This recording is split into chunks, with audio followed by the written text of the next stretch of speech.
25 years ago, Machel released her seminal report, The Impact of War on Children, exposing the unique horrors faced by children living in conflict.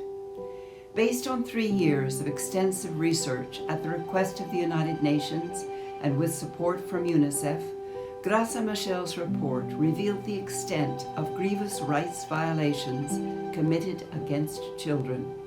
She showed the international community that in conflicts around the world, children are not merely bystanders to the violence around them, but targets of it.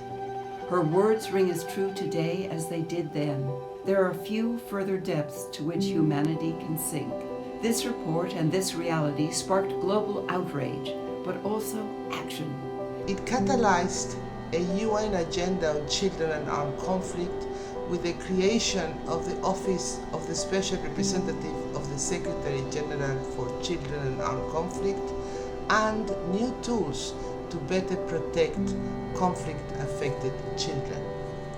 Since 2005, the United Nations has verified over 250,000 grave violations against children in conflict, yet many more suffer without being accounted for. Sadly, 25 years after the report's release, and despite increased awareness and tremendous efforts on the ground, children continue to bear the brunt of conflict.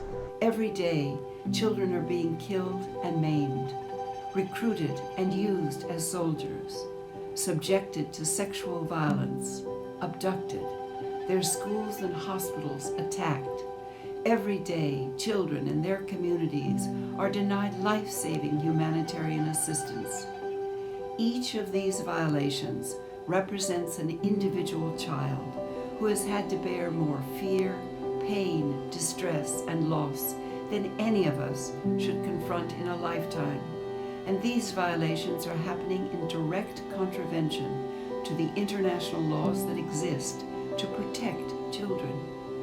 However, with the right political and financial support, the United Nations and its monitoring and reporting mechanism can continue to play a critical role in protecting children from the impacts of war, changing established damaging behaviors, preventing grave violations from occurring in the first place, and holding perpetrators to account.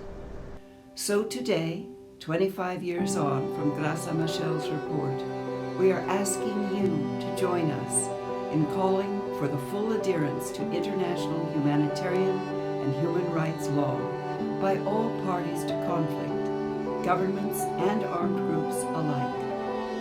Increased investment in and commitment to the United Nations and its monitoring and reporting mechanism. Increased support for retaining and expanding United Nations child protection expertise. And protection for more. And ultimately, for peace for every child.